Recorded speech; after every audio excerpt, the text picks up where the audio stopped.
Hey guys, here with another video on the time capsule John Deere 445 I got a few weeks ago. This is just a short, up-to-date video on what's happened in the last about week and a half since I posted the introduction video of this thing when I bought it about 2 weeks ago with 290 hours on the machine.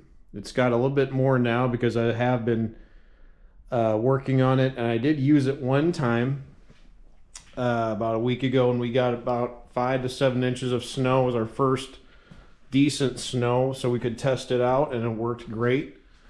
But gonna show you some things we've done since we got the machine to update it a little bit and improve it a little bit. Also tell you what I found inside of this thing when I kind of went through it. Since the last video I posted, I haven't even really gone through the engine in great detail or looked anything over in too great of detail. But it was kind of neat. Looked over everything really closely. One thing I noticed that was really interesting was looked at all the filters and everything. The transmission fluid under here, the transmission filter, had writing on it from a shop that said 183 hours on November 17th. November 7th of 17, that what is almost 8 years ago. We'll just call it 8 years since it's almost 2025 now. 183 hours, bought the machine a few weeks ago with 290. That means they put just over 100 hours on this machine in 7 to 8 years, which is, you know, pretty crazy. 183 hours in 2017. The machine was 16 years old then. Remember, this is a 2001, so in 2017 this was 16 years old and only 183 hours. The oil filter was from 2024, so they did all the oil changes and everything earlier this year. This machine is practically unused this whole year almost till I bought it and actually started using it. Did go through the engine. Did find a nest of some sort, some rodent nest up in the radiator section between the radiator and the dash. There was a giant nest. And not totally surprised for how long the thing probably been sitting unused for so many years.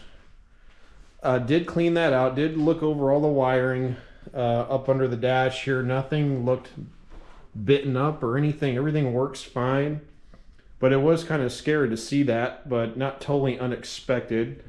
Did clean all that out. Looked over the engine, everything looks dry. Looked at all the hydraulic lines underneath, it all looked good. And since the last video, did some updates. I'll show you here real quick. We did put a replace the missing or broken actuator cable on the chute here. So now ran that into the cab inside here. So now we can raise it up and down from the cab. Also put a new throttle lever. Just got this on Amazon for like 12 bucks. The other one was cracked under here and was wiggling around real bad. That's all nice and solid on there. Put this knob on here so now we can steer a little easier. Clean it up in here a little bit. The heater does work. Got that to work well. The fans underneath it now are spinning, shooting that heat up. Put a phone holder in here. Also updated the lighting. This had 2 different halogen light fixtures on here. One was brighter than the other and it just looked a little silly, and I wanted to upgrade the lighting. So today I put these are Blazer LED lights. They're 3700 lumens, so they're pretty bright. You can adjust them up and down. I like them where they are. I kind of wanted to go off to the side a little bit so I can see where I'm going and what I'm doing at night. But just tapped into the existing wires. You know, that's pretty bright. I mean, that's with the lights on in the garage. Trust me, that's going to be plenty bright at night. Still got to fix the windshield wiper here.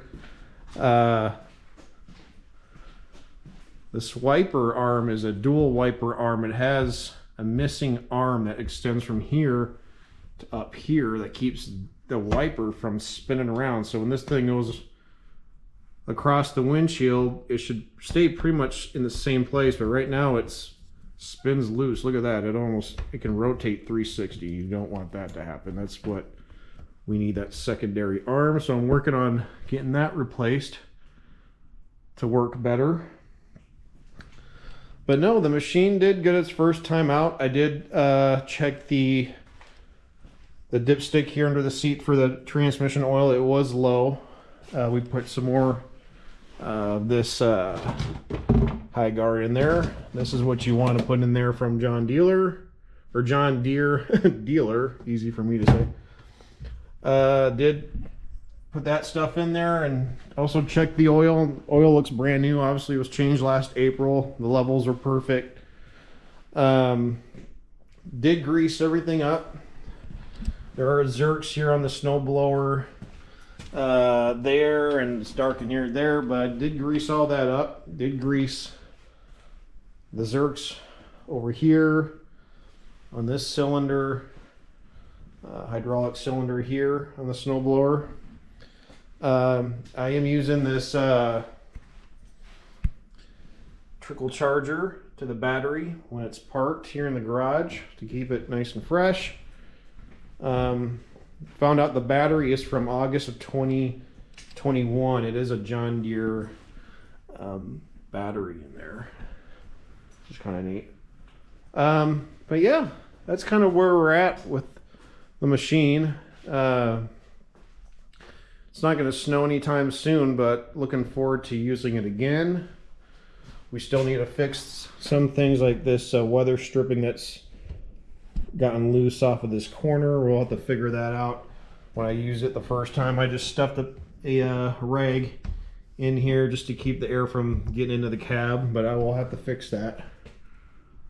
But no, it's working good. And we'll keep trying to improve it and keep it working well. So anyway, that's just a quick update of what we've been up to with the John Deere time capsule 445. It definitely is a time capsule. I'm still kind of pinching myself that it's here with the amount of low hours it has. But no, it's a great machine. So anyways, thanks for watching, guys, and have a happy new year, and we'll see you later.